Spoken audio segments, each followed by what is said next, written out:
नमस्कार दोस्तों, आप सभी का स्वागत है आपका अपने YouTube चैनल प्रवीण मैथ्स में। दोस्तों, आज का जो हमारा कॉन्सेप्ट रहेगा वो है विलोपन विधि। आज के इस वीडियो में हम सीखेंगे कि विलोपन विधि क्या होती है और विलोपन विधि के द्वारा दो चर वाली रैखिक समीकरणों को कैसे सरल किया जाता है। तो यदि आप क्लास 10 में हैं तो आज का ये वीडियो आपके लिए बहुत ही महत्वपूर्ण होने वाला है, तो इस वीडियो को पूरा जरूर देखिएगा।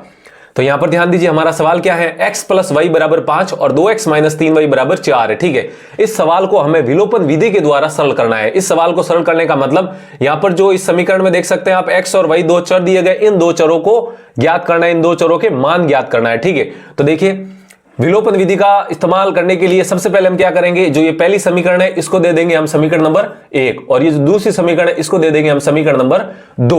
अब देखिए विलोपन विधि नाम लिखा हुआ है। विलोपन का मतलब होता है विलुप्त होना, विलोपन का मतलब गायब होना, विलोपन का मतलब विलुप्त हो जाना, गायब हो जाना।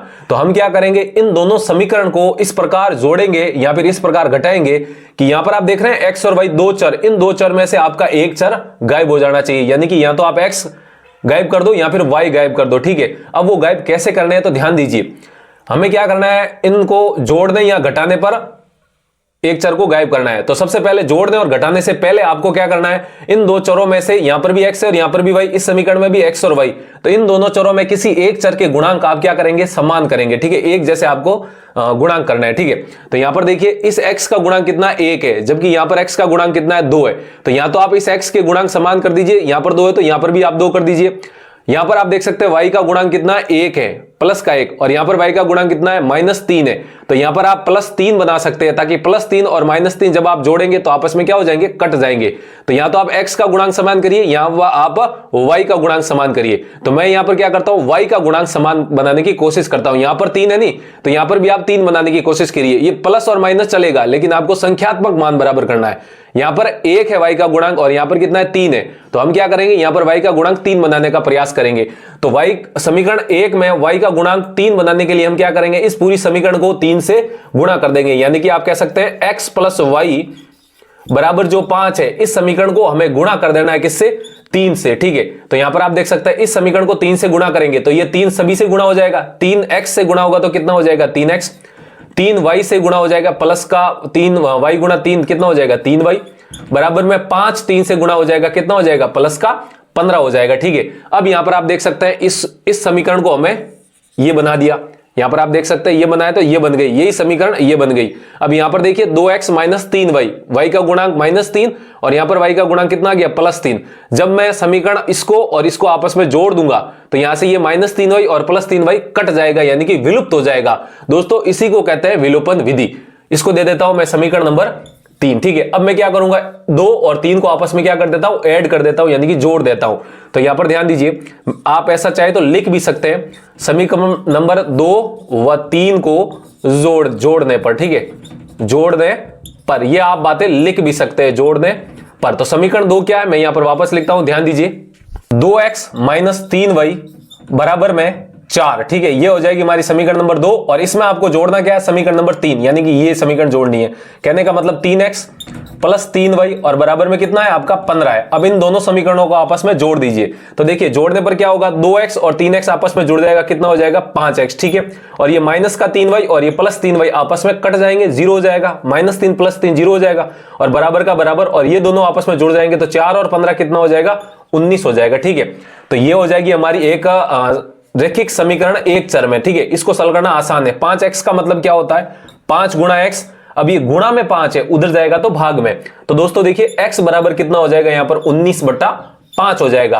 तो इस प्रकार हमने विलोपन विधि के द्वारा इन दोनों समीकरणों को आपस में सरल कर किसका मान निकाला, x का मान हमने यहां पर निकाल दिया, जो कि कितना है 19/5। अब हमें किसका मान निकालना, y का मान निकालना है। तो हम क्या करेंगे, इस x का मान चाहे आप समीकरण नंबर 1 में रख दो, चाहे समीकरण नंबर 2 में रख दो, चाहे समीकरण नंबर 3 में रख दो, किसी में भी x का मान रख दो, वहां से आपको y का मान प्राप्त हो जाएगा। इस सलाह अनुसार आप हमेशा जब भी x का मान या y का मान, एक चर का मान आता है, तो दूसरे चर का मान निकालने के लिए इन तीनों समीकरण में या फिर जो जितनी भी समीकरण आपके पास आती है उनमें से जो सबसे आसान समीकरण है, आसान समीकरण का मतलब जिसमें चरों के गुणांक छोटी छोटी संख्या, उसमें आप रखिए।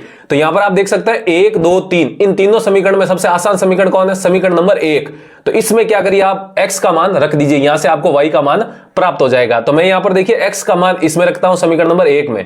जो 19/5 है हम इसमें रखते हैं, तो देखिए x की जगह रखेंगे 19/5 प्लस में y का y रखिए बराबर में कितना है 5 है। ठीक है, अब हमें y का मान निकालना है, तो इसका मान को पक्षांतरण कर दीजिए, ये उस पक्ष में चला जाएगा, तो यहां से y बराबर 5 और ये प्लस का यहां पर 19/5 था, तो पक्षांतरण करने पर चिन्ह बदल जाएंगे, तो माइनस का हो जाएगा 19/5, प्लस का माइनस हो जाता है और माइनस का प्लस, ये प्लस था तो उधर जाते ही माइनस, तो यहां से y बराबर, इसको सॉल्व करेंगे सीधा, तो देखिए 5 को 5 से गुणा करेंगे, 5 गुणा 5 25 और 25 माइनस 19 कितना हो जाएगा आपका, और आ जाएगा बटा में 5, तो यहां से हो जाएगा आपका y का मान 6/5 और x का मान कितना आ जाएगा, यहां से आप x का मान भी लिख सकते हैं, x बराबर हमारा कितना आया था 19/5।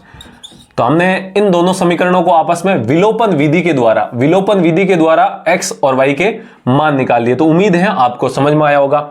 यदि समझ में आया तो वीडियो को लाइक कीजिए और अभी तक चैनल को सब्सक्राइब नहीं किया है तो वीडियो के नीचे वाला जो लाल बटन है उसको दबा दीजिए। तो दोस्तों इस प्रकार आपको समीकरणों को, दो चर वाली रैखिक समीकरणों को विलोपन विधि के द्वारा हल करना है। चलिए एक और सवाल लेते हैं जिससे कि हमारा ये जो कॉन्सेप्ट है अच्छे से क्लियर हो जाए। जो हमारा अगला सवाल है वो देखिए क्या है, 2x + 3y बराबर में कितना है 13 और 4x + 5y बराबर में कितना है 23 है। ठीक है, अब इन दोनों समीकरणों को जिस प्रकार हमने पहले वाले सवाल में दोनों समीकरणों को सॉल्व किया था उसी प्रकार इन दोनों समीकरणों को सॉल्व करेंगे। ठीक है, सबसे पहले हम क्या करेंगे, इसको देंगे समीकरण नंबर 1 और इसको दे देंगे समीकरण नंबर 2। ठीक है, ये हो जाएगी हमारी समीकरण नंबर 1 और ये हो जाएगी 2। अब हमें क्या करना है, विलोपन विधि का इसमें प्रयोग करना है। विलोपन विधि का मतलब इन दोनों चर में से किसी एक चर को गायब करना है। यहां पर देखिए x और y इन दोनों चरों में से किसी एक चर को गायब यानी कि विलुप्त कर देना है। ठीक है, तो हम क्या करेंगे, इन दोनों को या तो जोड़ेंगे या फिर घटाएंगे जिससे कि हमारा एक चर गायब हो जाएगा। लेकिन जोड़ने घटाने से पहले हमें किसी एक चर के गुणांक समान करने हैं। तो यहां पर आप देख सकते हैं y का गुणांक 3 है जबकि यहां पर y का गुणांक 5 है। ठीक है, ये दोनों अलग अलग है, तो या तो आप इन दोनों को समान कर सकते हैं या फिर x के गुणांक देखिए यहां पर 2 है जबकि यहां पर क्या है, x का गुणांक 4 है। ठीक है, तो हम क्या करेंगे, इस x के गुणांक समान कर देंगे। आसान दिख रहे हैं, क्यों, क्योंकि आप देख सकते हैं x का गुणांक इधर 2 है और इधर कितना है 4 है, तो आप x का गुणांक यहां पर 4 बना सकते हैं। इस पूरी समीकरण को 2 से गुणा करके, 2 गुणा 2 कितना हो जाएगा 4। तो हम यही करेंगे कि समीकरण नंबर जो 1 है हमारी, 1 को 2 से गुणा करने पर, ठीक है नहीं, 2 से गुणा करने पर, यहां पर आप लिख सकते हैं 2 से गुणा करने पर। ठीक है, तो समीकरण नंबर जो हमारी 1 है वो क्या है, 2x + 3y बराबर में कितना है 13। इसको हमें गुणा करना है किससे, 2 से। ठीक है, तो इस समीकरण को 2 से गुणा करेंगे तो ये सारे पद आपस में गुणा हो जाएंगे 2 से, तो 2x से गुणा होगा तो 4x + 3y गुणा 2 कितना हो जाएगा 6y और बराबर में 13 गुणा 2 कितना हो जाएगा आपका 26 हो जाएगा। ठीक है, ये हो जाएगी हमारी समीकरण नंबर 3। अब आप देखिए समीकरण नंबर 2 और समीकरण नंबर 3 में ध्यान से देखिए, एक चर के गुणांक यानी कि x के गुणांक इसमें भी 4 और इसमें भी x का गुणांक कितना आ गया 4 आ गया। ठीक है, अब हम क्या करेंगे, इस समीकरण में से ये समीकरण घटा देंगे। यहां पर आप समीकरण 3 में से 2 घटा सकते हैं, यहां पे 2 में से 3 घटा सकते हैं। उससे क्या होगा, ये 4x - 4x आपस में क्या हो जाएगा 0 हो जाएगा। ठीक है, इसलिए हम इन दोनों समीकरणों को आपस में घटा देंगे। तो आप यहां पर लिख सकते हैं ऐसा कि समीकरण नंबर 3 में से 2 घटाने पर, ठीक है नहीं, समीकरण नंबर 3 में से 2 घटाने पर, तो आप ध्यान दीजिए हम क्या करते हैं, 3 में से 2 को घटा देते हैं। 3 को लिखते हैं 4x प्लस का 6y बराबर में कितना हो जाएगा 26। ठीक है, अब यहां पर अब ये समीकरण 2 को घटाना है। समीकरण नंबर 2 क्या है, 4x प्लस का 5y बराबर में कितना है यहां पर 23 है। ठीक है, अब हमें क्या करना है, घटा देना है। देखिए घटाने में आपको सबसे महत्वपूर्ण बात याद रखनी है, क्या ध्यान में रखनी है, 4x + 6y बराबर 26 है और 4x + 5y बराबर 23 है। तो इसमें से ये घटा रहे, तो जिसको घटा रहे उसके सारे चिन्ह आपको बदल देना है, यानी कि विपरीत कर देना है। यदि प्लस का है तो माइनस कर देना है और माइनस का है तो प्लस। 4x का चिन्ह यहां पर प्लस है तो जो हो जाएगा माइनस में, ये प्लस का है ये भी हो जाएगा माइनस में, और 23 का चिन्ह भी क्या है प्लस है तो ये हो जाएगा माइनस में। कब, जब हम क्या करते हैं, घटाते हैं। जिसको घटाते हैं, हम 2 को घटा रहे हैं तो 2 के जो समीकरण में चिन्ह है उसके सारों के विपरीत कर देना है। ठीक है, अब देखिए ध्यान से, 4x - 4x कट जाएगा, 6y - 5y कितना हो जाएगा y। अरे भाई 6y - 5y, 6y में से 5y घट जाएंगे तो y बचेगा 1y, और 26 - 23 कितना हो जाएगा आपका 3 हो जाएगा। ठीक है, तो आप देख सकते हैं यहां पर हमें y का मान कितना प्राप्त हुआ, y का मान हमें यहां पर 3 प्राप्त हुआ। अब हमें एक चर यानी कि y का मान प्राप्त हो गया। अब हम क्या करेंगे, x का मान निकालने के लिए, यहां पर जो x है इसका मान निकालने के लिए, जिस प्रकार हमने पिछले सवाल में एक चर का मान निकाला था और फिर दूसरे चर का मान निकालने के लिए उसी चर के मान को समीकरण 1, 2, 3 में किसी में भी आप रख देंगे। तो इसी प्रकार यहां पर भी y का मान इन दोनों तीनों में से किसी में भी आप रख सकते हैं और वहां से आपको x का मान प्राप्त हो जाएगा। तो उम्मीद है आपको समझ में आया होगा। तो ये आपके लिए है। y का मान 3 मैंने निकाल दिया, और इस सवाल में आप x का मान निकालकर जो भी x का मान आता है उसको आप कमेंट बॉक्स में जरूर लिखिएगा कि कितना x का मान आया। तो इस प्रकार आपको विलोपन विधि का प्रयोग कर समीकरणों को सरल करना है। तो उम्मीद है आपको समझ में आया होगा। समझ में आया तो वीडियो को लाइक और चैनल को जरूर सब्सक्राइब कीजिएगा।